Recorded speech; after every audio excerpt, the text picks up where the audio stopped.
पंजाब में आसिफ अली जरदारी के सियासी दाव पेच से जो सियासी और आइनी बहरान आया है, क्या आइंदा इंतखाबात में पीपल्स पार्टी पंजाब में जगह बना पाएगी? देखिए, उनकी कोशिश तो यही है और ये सारी एक्टिविटी जो हुई है इस पर मैंने एक ट्वीट किया था जो उनको पसंद नहीं आया। सिंध का माल गनीमत जो है वो पंजाब में लगाया जा रहा है, लेकिन देखिए पॉलिटिक्स के अंदर जब एक दफ़ा आप पीछे चले हैं ना तो फिर उस स्पेस को जो आप देते हैं जब कोई और ले लेता है तो उसको फिर दोबारा भरना बड़ा मुश्किल हो जाता है। तो जरदारी साहब की अपनी एज, उनकी एक्टिविटी, उनकी सेहत जो है वो इजाज़त नहीं देती उनको कि वो इस तरह से एक्टिवली पंजाब का दौरा करें। और बच्चे अभी उनके सारी तकरीबन बड़े नाइव हैं, पॉलिटिक्स के अंदर नए नए आए हैं। पंजाब की पॉलिटिक्स के बारे में उन्हें इतना इल्म भी नहीं है कि यहाँ की क्या रवायत हैं, क्या कल्चर है। इस वक्त जो सियासी हवा चल पड़ी है, क्या सिंध में पीटीआई पीपल्स पार्टी के मुकाबले में ज़्यादा सीटें ले पाएगी? देखिए, मौजूदा सूरत हाल में तो कराची के अंदर MQM की जो स्पेस है वो तो मैं कह सकता हूँ कि PTI उसको ले लेगी। कराची में सिवाय एक आधी सीट के पीपल्स पार्टी के पास और कुछ है भी नहीं। मुझे तो इंटीरियर में भी लग रहा है ख़तरा। सिंध की तरक्की की यही सूरत हाल रही जो अभी बारिशों में हमें देखने को मिला है। वैक्यूम है एक बहुत बड़ा जिससे PMLN ने बिल्कुल बैक गेयर लगा लिया, रिवर्स। उनका वहाँ पर सिंध में कुछ नहीं रहा। पीपल्स पार्टी भी क्योंकि डिलीवर नहीं कर सकी, इस वक्त वो चला रहे हैं एडमिनिस्ट्रेशन के जोर पर, खौफ ज़दा करके लोगों को। लेकिन इलेक्शंस में मुझे लग रहा है कि अगर थोड़ी सी हिम्मत की PTI ने तो इनको एक बहुत बड़ी वहाँ पर भी एक अक्सरियत मिल सकती है। सियासी पंडितों की राय ये है,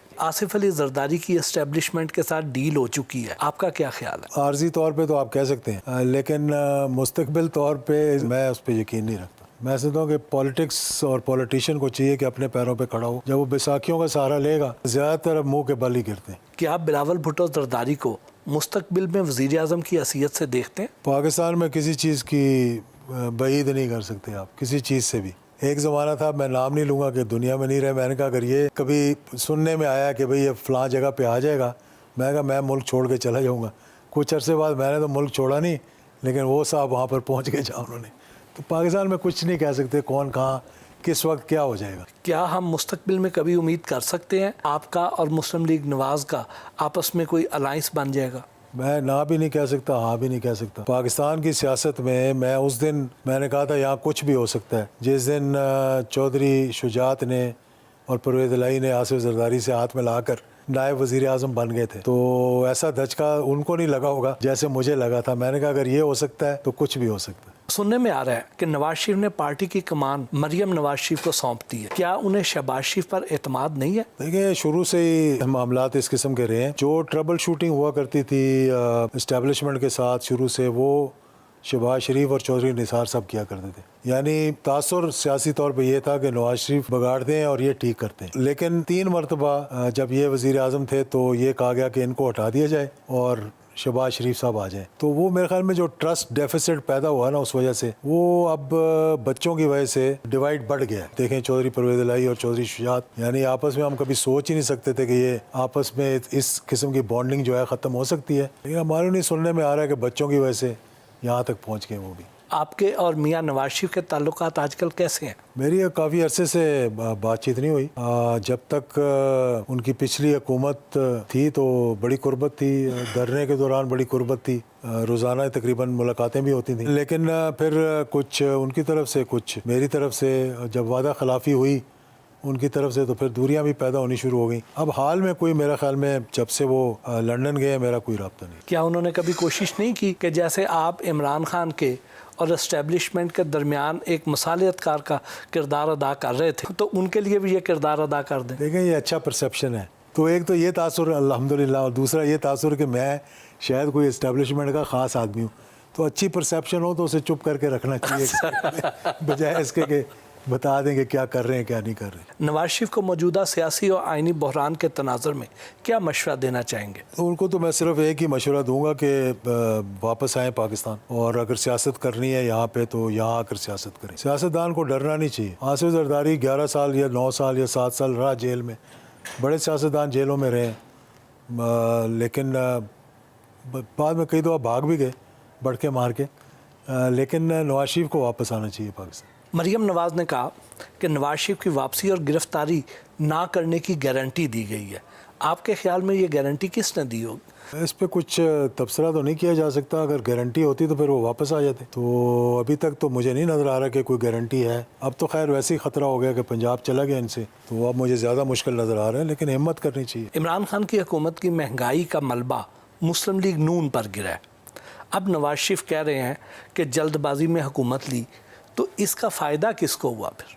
اس کا فائدہ عمران خان کو ہوا اور کسی ہونا تھا پولیٹیکلی, اور اس کا نقصان پاکستان کے 22 کروڑ عوام کو ہوا ہے, جن کو آپ نے دبا دیا مہنگائی بے روزگاری کے ملبے کے نیچے.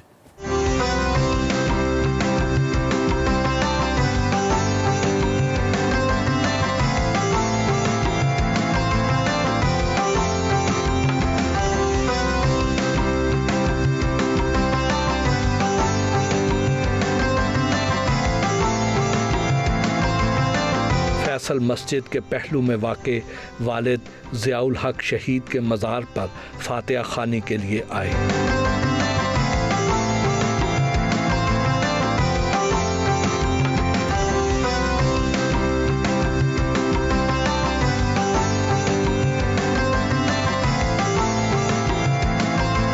جنرل ضیاء الحق صاحب کے نظریات اور افکار آپ کے سیاسی خیالات سے میل نہیں کھاتے. کیا آپ کے اور جنرل صاحب کے درمیان کبھی سیاسی موضوعات پر بات ہوا کرتی تھی؟ بات تو ہر موضوع پہ ہوا کرتی تھی, لیکن کیونکہ ہم سیاست میں نہیں تھے. لیکن مشن وہی ہے, نظریہ وہی ہے, قبلہ وہی ہے. تو جو ان کا ایک خواب تھا کہ پاکستان کا مطلب کیا, اسی نظریے پہ اس کو چلانا ہے, اسی مشن کو ہم لے کر چلیں. اور حقیقت آپ کو بتاؤں, یہ جگہ ایسی ہے جہاں ہم کھڑے ہوئے ہیں کہ جس نے اپنے نظریے سے انحراف کیا, اپنے اصولوں کو توڑا, کبھی کامیاب نہیں ہوا. اسی جگہ پر ہر سال برسی ہوا کرتی تھی نا, تو اسی جگہ پر آ کر بڑے بڑے جو لیڈر تھے کہتے تھے ہم اس مشن کو پورا کریں گے. جس دن سے اس پٹری سے اترے ہیں, کبھی اس پٹری پہ واپس چڑھے نہیں. نواز شریف کو جنرل ضیاء صاحب کا سیاسی بیٹا اور وارث کہا جاتا تھا. آپ 1990 والی اور 1997 والی کیبنٹ میں وزیر بھی رہے. آپ نے سیاسی داؤ پیچ اپنے والد صاحب سے سیکھے یا نواز شریف سے؟ نواز شریف صاحب سے تو کچھ سیکھنے کو اتنا نہیں ملا. اپنے والد کو میں نے بڑا کلوزلی واچ کیا تھا, خاص طور پر پاکستان کے دفاع کے لحاظ سے, پاکستان کی جو بیرونی معاملات تھے. آپ نے جب 2 حلقوں سے الیکشن لڑا, آپ جیتتے رہے. جب آپ نے 1 حلقے سے لڑا تو ہار گئے. یہ آپ نے بہت اچھی بات کی ہے. اگلا الیکشن انشاءاللہ 2 حلقوں سے ہوگا. 2008 کی ہار کے بعد آپ نے 2010 میں ضمنی انتخابات میں کامیابی حاصل کر لی, مگر 2018 میں ہارنے کے بعد آپ اقتدار کی دوڑ سے دور نکل گئے. ایک تو الیکشن جو ہے نا, وہ ہم ہارے نہیں تھے, ہم اس پولیٹیکل انجینئرنگ کا شکار ہو گئے. اور یہ بڑی لمبی داستان ہے, اس پہ میں کوئی گلہ کسی سے نہیں ہے مجھے. لیکن پھر جی ہی نہیں چاہا کہ میری یہ ہسٹری ہے کہ جب میں پچھلی دفعہ الیکشن ہار گیا تھا, تو میں جو بھی عرصہ بیچ میں رہا 4 سال 5 سال کا, میں پارلیمنٹ کی طرف منہ بھی نہیں کیا.